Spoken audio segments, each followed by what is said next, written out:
আজকে ক্যাবিনেটের বৈঠক ছিল।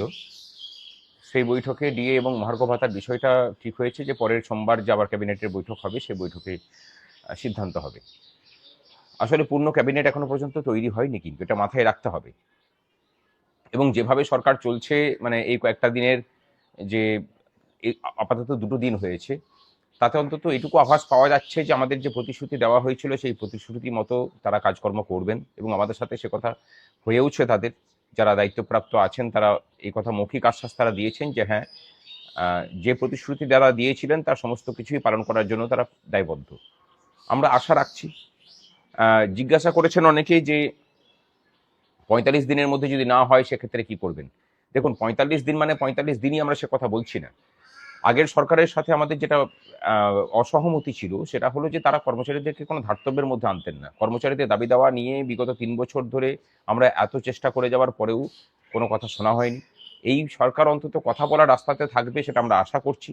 আমরা চাই যে আলোচনার মাধ্যমে সমস্ত কিছু দেনা পাওনার হিসেব হোক।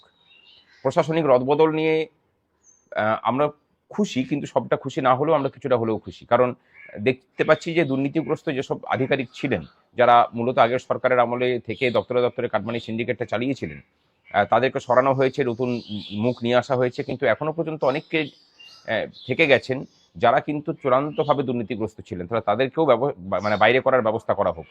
এবং তারই সাথে নিচের স্তরের কর্মচারীদের যখন ওখানে পুনর্বহাল করা হবে, তখন এই দপ্তরে দপ্তরে প্রতাপ নায়কদের যে সিন্ডিকেট চলতো সেই সিন্ডিকেটের লোকজনকে ইমিডিয়েটলি বের করতে হবে।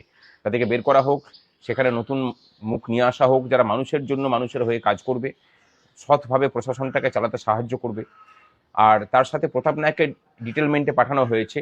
আমরা মনে করি যে তার বিরুদ্ধে যা অভিযোগ আছে সেই অভিযোগের ডিপার্টমেন্টাল প্রসিডিংস করে দরকার হলে তাকে চাকরি থেকে মানে বরখাস্ত করার রাস্তাতেও সরকার হাঁটুক।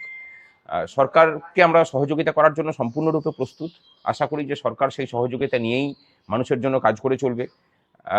আমরা যেমন প্রাতিষ্ঠানিক দুর্নীতির বিরুদ্ধে আগেও সরব ছিলাম, ভবিষ্যতেও সে পথ দেখলে পরে আবার রাস্তায় আমাদের সাথে দেখা হবে। আমরা আছি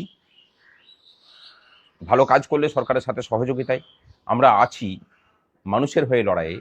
সরকার যদি মানুষের সাথে কোনো রকমের কোনো প্রতিহিংসামূলক কাজ করে বা মানুষের স্বার্থ পরিপন্থী যদি কোনো কাজ করেন, তাহলে আমরা অবশ্যই সরকারের বিরুদ্ধে লড়াইয়ে আছি।